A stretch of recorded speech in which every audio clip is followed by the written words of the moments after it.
Hey, welcome to our discussion. I want to share with you what is visual research and how you can take advantage of it. Research is all about seeing what everybody else has seen and thinking what nobody has thought. You have to look for insight. I'm going to share with you this presentation very quickly. You'll come to know how you can conduct a visual research and how you can take advantage of visual research to arrive at possible solutions. So here's a fantastic book. The name itself is a visual research. I want you guys to refer it to study further. So let me share with you the core presentation on visual research. Data, we all understand data. You collect data that enables you to understand the subject or issue. But data itself is not knowledge. You have to analyze and synthesize the data, and that will convert into knowledge. And knowledge become your bedrock for solution, in the sense you create solution based on that knowledge. There are tools to do each of these things. For example, how do you collect data? There are research methods and methodologies which helps you to collect valid data, okay? Then there are set of analysis or analytical tools or synthesis tools. If you apply them on the data, you're able to arrive at insights, okay? And once you have insights, you can base your solution on that hypothesis or on that insight so that you have a higher chances of solving the issue or a problem. So when I say data, most of the time people think maybe it's a pie chart or a bar chart, text or numbers. But let me ask you, if you look at a doctor, he just hold X-ray against the light and he observe, and then he will tell you, hey, this is the issue with your lungs or with your bone. Now, what happened? Did he read text, numerals? No, he observed visual. That visual became a data for him. Through visual, he identified the issue. Even visual is data. Your body temperature is a data. So a doctor knows just checking your body temperature what is a problem with your health. So anything and everything, sound, temperature, wind, flow, image, moving image, all of them are data points. Today we're going to specifically look into the image as a data point, okay? I'll just share with you this case study. It will clearly tells you how you can practice visual research and how you use visuals as a data point to come up with new narratives or visual narratives, brand narratives, or visual storytelling. I collected these bunch of visual points, visual data, and you can clearly see all of them are wearing masks. These bunch of data points, once I collected, I started analyzing these data points. When you analyze, you try to sort the data. You try to make some meaning out of data. You try to organize data. So I try to organize this data into 4 buckets. And if you look at all these images, there are some of the masks which are basic masks. Some of them are these printed cotton masks. Some of them has got this fashion pattern. Okay, so likewise, the first bucket, first category I made of basic medical masks, use and throw, one-time use and throw. The second bucket made out of cloth. You can wash and reuse them.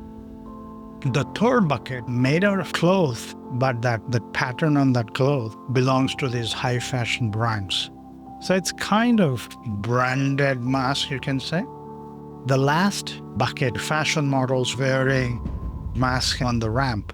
Those masks are corresponding to their overall attire. So it's a part of a fashion. Yeah. When I collected these data points, when I looked at these data points, I came up with 4 categories of masks. If you look at this chart, you can see one is a basic in one end, another extreme end, you can say the ramp walk, which is highly fashion, the basic version versus extreme fashion. So what does it mean, the basic versus extreme fashion? So there is something like need and want that aspect is reflecting. That narrative is kind of evoking through these images. And you can clearly see that both of them are serving the same purpose. One has got a fashion quotient, which has got a want quotient in it. Another is just a functional value, which is need. The medical mask is the need of the day.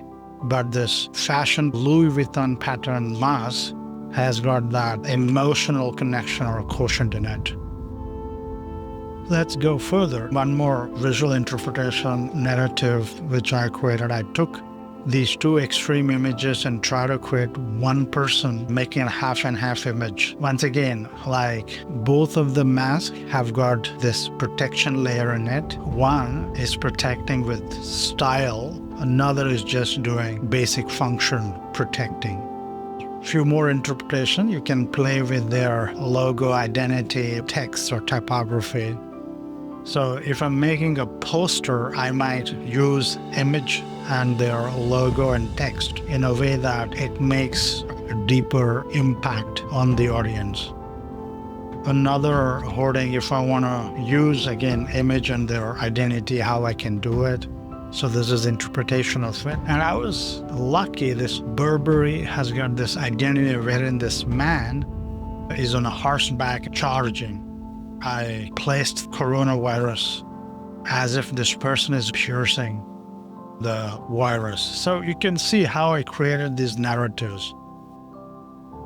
Okay, so everything started with collecting bunch of visual data and analyzing that visual data and looking or categorizing or segregating those visual data. It depends on many ways you can segregate it. This is just a demonstration to show how I looked at human perception or buyer behavior in this visual data. Then I looked at it. Some people are buying a basic versus luxury versus fashion versus reusable. So I saw these four types of buyer behavior. Then I looked at these two extreme buyer behavior. Then I created this narration versus want versus need, these contrast, extreme contrast. Further, I kind of used the situation to create a campaign, which is like situational or contextual campaign.